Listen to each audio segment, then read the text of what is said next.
ప్రజలకు మౌఖికమైనటువంటి సదుపాయాలు ఉన్నాయా లేవా? రెండోది 27 మున్సిపాలిటీసు, 3 కార్పొరేషన్లు, పంచాయతీలు కలిపినప్పుడు అక్కడ మనకు ప్రాపర్ ఇన్ఫ్రాస్ట్రక్చర్ ఉన్నదా లేదా అనేది ప్రధానంగా చూసుకోవాల్సినటువంటి అవసరం ఉంది. అసలు మనకున్న జిహెచ్ఎంసీలనే ప్రాపర్ మ్యాన్ పవర్ లేదు వేరియస్ డిపార్ట్మెంట్ లోపల. రెండోది ఏంటంటే రేపు ఇది ఇంప్లిమెంట్ అయిన తర్వాత వాళ్ళకున్న ట్యాక్సులు ఇప్పటి వరకు వేరే ఉన్నాయి, మనకున్నవి వేరే ఉన్నాయి. బట్ మీరు వెంటనే ఇంపోజ్ చేస్తే వాళ్ళు కూడా ఇబ్బంది పడేటువంటి పరిస్థితులు ఉంటాయి ఒకటి. రెండోది మా మాట, ఇక్కడ బీజేపీ మిత్రులు ఉన్నారు, కాంగ్రెస్ మిత్రులు ఉన్నారు, మా ఎంఐ మిత్రులు, మేము ఇంతమంది ఉన్నాం. నేను మేయర్ గారికి రిక్వెస్ట్ చేస్తున్నా, మీకు ఉండ మీద చేసుకొని, లేదు డిప్యూటీ మేయర్ గారికి ఉండ మీద చేసుకొని చెప్పండి, కనీసం మీకు ఇన్ఫర్మేషన్ ఉందా? మరి మీకు ఇన్ఫర్మేషన్ లేకుంటే ఇంత పెద్ద కార్యక్రమాన్ని, ఇప్పుడు మీరు గతంలో కరోనా మేయర్ గారు లేదని చెప్తారు కదా, గతంలో అంటే ఏ పొలిటికల్ గా వెళ్ళలేదు మేము. సో ఆఫీసర్స్ చేశారు థింకింగ్, దెన్ దే ఇన్ఫార్మ్డ్ అస్.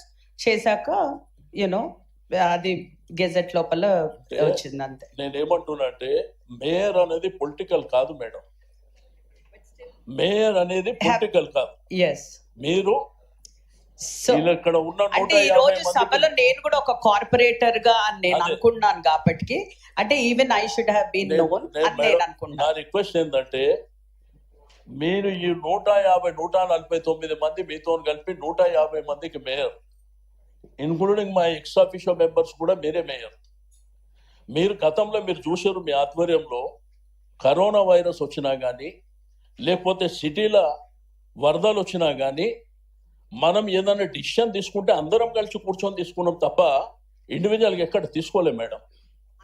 అందుకనే మిమ్మల్ని ఏమంటున్నానంటే, దట్ ఈస్ ద రీజన్ ఈ రోజు ఎప్పుడైతే మనకి తెలవంగానే కూడా మేము ఒక స్పెషల్ మీటింగ్ కండక్ట్ చేసింది దాని గురించే. అందరం టుగెదర్ ఒక డెసిషన్ తీసుకోవాలి.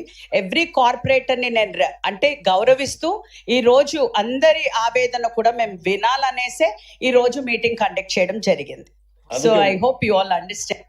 నా రిక్వెస్ట్ ఏంది మేడం, నిన్న కమిషనర్ గారిని మేము కలిసినాం, వారికి కూడా రిక్వెస్ట్ చేసినాం. ఎందుకంటే 2 రోజులైన పర్వాలే ప్రతి కార్పొరేటర్ మాట్లాడాలి కంపల్సరీగా, అది 10-15 నిమిషాలు మాట్లాడాలి. ఎందుకంటే ప్రతి ఒక్కరికి ఆ ఇబ్బంది ఉన్నది. సేమ్ టైం ఈ 150 కాకుండా మిగిలిన 150కి కూడా వాళ్ళు కూడా మాట్లాడాలని నేను నిన్న రిక్వెస్ట్ చేసిన. మల్లారెడ్డి గారు, మన అదేవిధంగా ఇక్కడ ఇబ్రాహీంపట్నం కానివ్వండి, ఇక్కడ చేవెళ్ళ కానివ్వండి, ఎందుకంటే వాళ్ళకు కూడా రిప్రజెంట్ చేసిన వాళ్ళు వాళ్ళ టర్మ్ అయిపోయింది కాబట్టి, కనీసం ఎమ్మెల్యేలు ఎంపీస్ ఉన్నారు కాబట్టి వాళ్ళని అంటే వారిని కూడా ఇన్వైట్ చేసారు, సంతోషం. ఒక్క మేడ్చల్ నియోజకవర్గంలో మేడం మీకు తెలియంది కాదు, 3 కార్పొరేషన్లు, 7 మున్సిపాలిటీస్. రెండోది ఓటింగ్ కూడా ప్రపోర్షనేట్గా లేదు.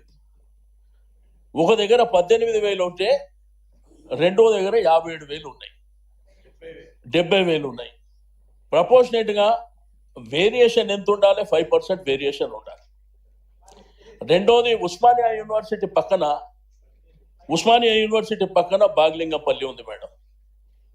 అది ఒరిజినల్గా మేము చిన్నగా ఉన్నప్పటి నుంచి ఇప్పటి వరకు అది బాగ్లింగంపల్లి, బాగంబర్పేట్.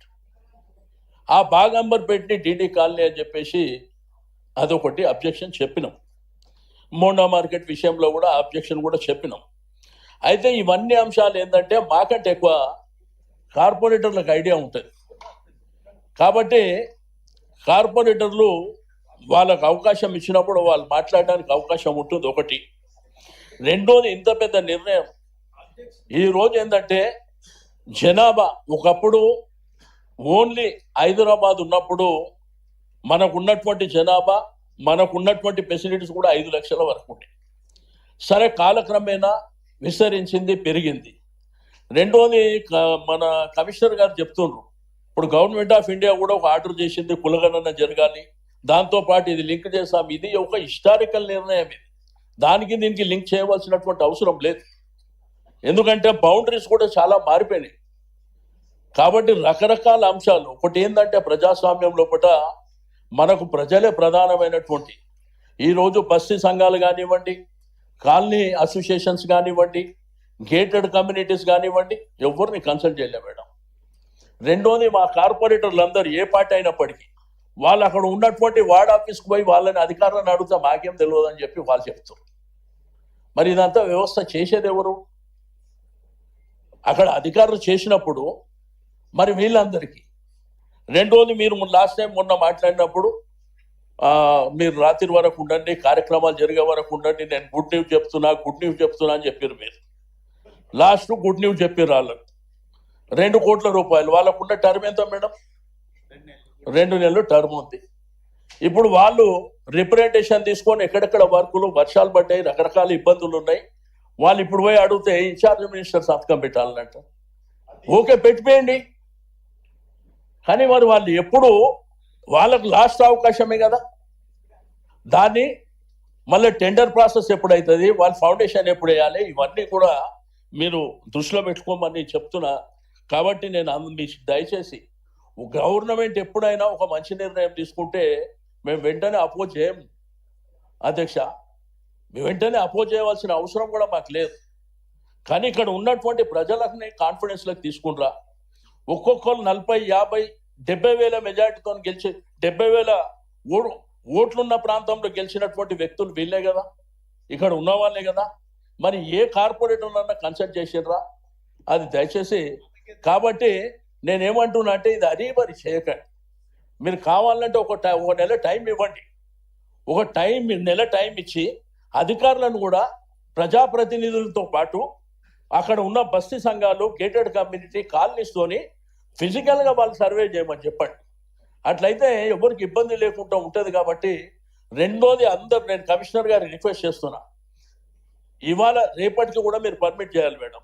ఎందుకంటే అందరు మాట్లాడాలంటే అందరు మాట్లాడి ఇంట్రెస్ట్ ఉన్న వాళ్ళు ఆల్మోస్ట్ అందరు ఉన్నారు. బట్ అంతా అయిన తర్వాత ఓటింగ్ చేయాలని చెప్పేసి నా ప్రధానమైనటువంటి డిమాండ్. ఎందుకంటే అందరూ ఓటింగ్ చేసిన తర్వాతనే మీరు ఫార్వర్డ్ కావాల్సిందిగా నేను రిక్వెస్ట్ చేస్తూ ఉన్నా. ఎందుకంటే ఇంతమంది అభిప్రాయాన్ని పక్కన పెట్టి మా ఇష్టానుసారం చేసుకుంటామంటే కూడా ప్రజాస్వామ్యంలో కరెక్ట్ కాదు అనేది నా అభిప్రాయం అని చెప్పి తెలియజేస్తూ నాకు ఇచ్చిన అవకాశానికి ధన్యవాదాలు. అంజరెడ్డి మేయర్ గారికి